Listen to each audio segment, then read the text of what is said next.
तीन अन्य परियोजनाओं कुरुक्षेत्र एलिवेटेड ट्रैक तथा भिवानी एवं कोरियावास में मेडिकल कॉलेज एवं अस्पताल का लोकार्पण भी संपन्न हो रहा है। इन अलौकिक पलों के बीच माननीय प्रधानमंत्री जी से करबद्ध आग्रह, रिमोट का बटन दबाकर इन परियोजनाओं का शिलान्यास एवं लोकार्पण करें माननीय प्रधानमंत्री महोदय।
बहुत बहुत आभार महोदय।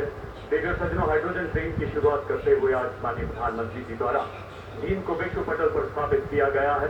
आइए हाइड्रोजन ट्रेन तथा अन्य परियोजनाओं की जानकारी लेते हैं इन लघु फिल्मों द्वारा। याद करिए, कभी देश में कोल बेस्ड रेल इंजन चलता था, फिर डीजल और इलेक्ट्रिक ट्रेन का दौर आया।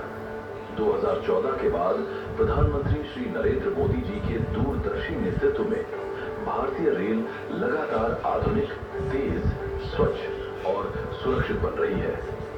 Vande Bharat train, Amrit Bharat station, 100% electrification जैसी तमाम पहलों से लोगों का रेल का सफर खुशनुमा हुआ है।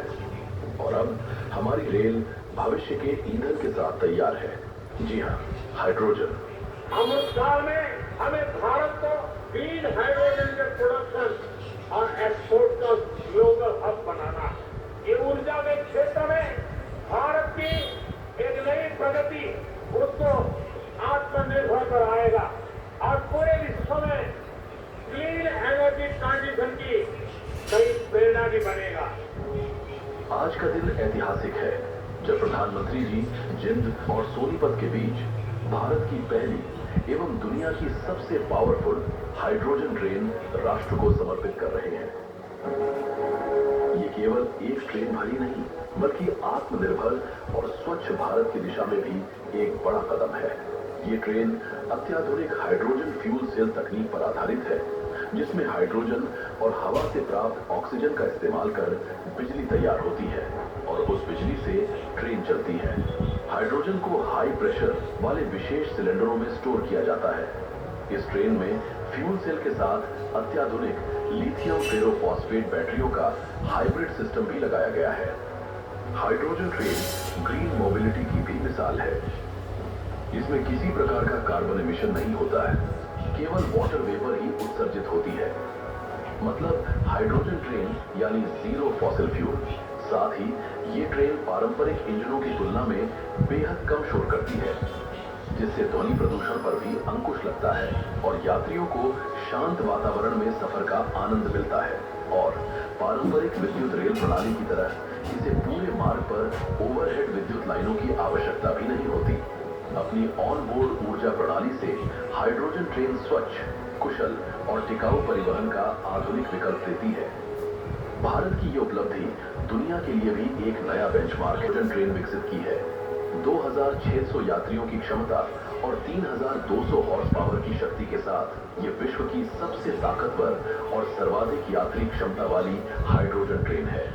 ये उपलब्धि स्वदेशी इंजीनियरिंग क्षमता, नवाचार और आत्मनिर्भर भारत का सशक्त प्रमाण है। भारत की विकास यात्रा के यहाँ भागीदार भारतीय रेल केवल यात्रियों को उनके गंतव्य तक पहुंचाने का माध्यम नहीं, बल्कि विकसित भारत के निर्माण की एक सशक्त प्रेरक शक्ति बन चुकी है।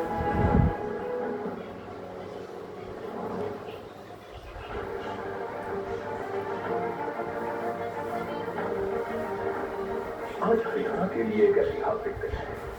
माननीय प्रधानमंत्री श्री नरेंद्र मोदी जी के कर कमलों से देश को कई महत्वपूर्ण परियोजनाओं की सौगात मिल रही है। ये परियोजनाएं हरियाणा में बेहतर कनेक्टिविटी, आधुनिक सुविधाओं और जन कल्याण को नई गति देकर प्रदेश के विकास को नई ऊंचाइयों तक ले जाएंगी और विकसित भारत के निर्माण में हरियाणा की अग्रणी भूमिका को और मजबूत करेंगी। विकास यात्रा की इसी कड़ी में आज माननीय प्रधानमंत्री जी 12,600 करोड़ रुपए से अधिक की 4 राष्ट्रीय राजमार्ग परियोजनाओं का लोकार्पण और शिलान्यास कर रहे हैं।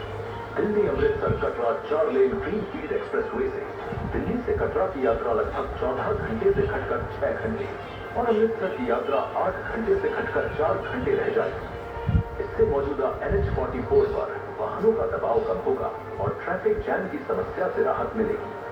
माता वैष्णो देवी और श्री दरबार साहिब अमृतसर जाने वाले श्रद्धालुओं और पर्यटकों के लिए यात्रा बहुत आरामदायक और तेज हो जाएगी। इससे उद्योग, व्यापार और लॉजिस्टिक्स के विकास को बढ़ावा मिलेगा। अंबाला काला अंब 4 लेन राजमार्ग हरियाणा और हिमाचल प्रदेश के बीच औद्योगिक और पर्यटन संपर्क मजबूत करेगा। आसपास के क्षेत्रों के किसान अपनी उपज को पहले से कहीं अधिक तेज, निर्बाध और ट्रैफिक जैम रहित मार्ग से बड़े बाजारों और मंडियों तक पहुंचा सकेंगे। Jind Gohana 4 lane greenfield highway यात्रा समय को लगभग 2 घंटे से घटाकर 40 मिनट करेगा। इससे यात्रियों, माल ढुलाई ऑपरेटर और कृषि प्रधान जींद गोहाना बेल्ट को लाभ होगा। साथ ही रोहतक, पानीपत और दिल्ली NCR के औद्योगिक क्षेत्र की और कनेक्टिविटी मजबूत होगी। हांसी बरवाला 2 लेन अपग्रेडेशन विद पेव्ड शोल्डर का शिलान्यास आज ही किया जा रहा है, जिससे इस क्षेत्र में सुरक्षित और सुगम आवाजाही सुनिश्चित होगी। धर्मनगरी कुरुक्षेत्र की धरती आज विकास की नई गति की साक्षी बन रही है। लगभग 372 करोड़ की लागत से बने कुरुक्षेत्र एलिवेटेड ट्रैक परियोजना का लोकार्पण। कुरुक्षेत्र नरवाना रेल लाइन पर 5 संपार फाटकों के कारण ट्रैफिक जैम की समस्या रहती थी। इसी समाधान के लिए HRIDC ने 5.9 किलोमीटर एलिवेटेड ट्रैक का निर्माण हरियाणा सरकार और रेल मंत्रालय की साझेदारी से किया। थानेसर में नया स्टेशन भवन और एलिवेटेड प्लेटफॉर्म बनाया गया है। अब रेल और सड़क यातायात सुगम और सुरक्षित होगा, जल और प्रदूषण से राहत मिलेगी। भिवानी में 594 करोड़ रुपए की लागत से 27 एकड़ में निर्मित पंडित लेकीराम शर्मा राजकीय चिकित्सा महाविद्यालय का लोकार्पण स्वास्थ्य सेवाओं के नए युग की शुरुआत है। यहाँ 100 MBBS सीटों और 630 बिस्तरों की आधुनिक सुविधाओं के साथ लाखों नागरिकों को बेहतर उपचार उपलब्ध होगा। नारनौल के कोरियावास में महर्षि च्यवन मेडिकल कॉलेज एवं राव तुलाराम अस्पताल का लोकार्पण दक्षिण हरियाणा के लिए एक ऐतिहासिक और भावनात्मक क्षण है।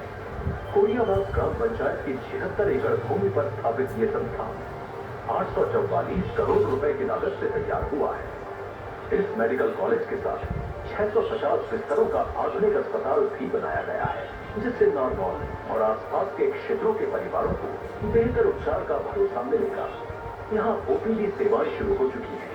साथ ही शैक्षणिक सत्र 2025-26 में 100 MBBS सीटों के साथ चिकित्सा शिक्षा प्रारंभ हो चुकी है।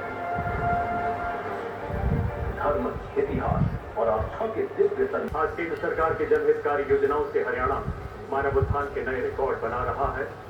ऐसी एक भागीरथ योजना है प्रधानमंत्री आवास योजना ग्रामीण, जो करोड़ों वंचितों को पक्के मकान, उनके सपनों को नई उड़ान दे रही है। आज माननीय प्रधानमंत्री जी के कर कमलों से जिसके कुछ लाभार्थियों को यहाँ चाबियां प्रदान की जाएंगी। इनके नाम इस प्रकार हैं: पांडु पिंडारा गांव से श्रीमती मनीषा जी, इसी गांव से श्रीमती शीला जी, अशरफगढ़ से श्री रविंद्र जी, अमरहेरी गांव से श्रीमती रेखा जी और इसी गांव से श्रीमती संतोष जी।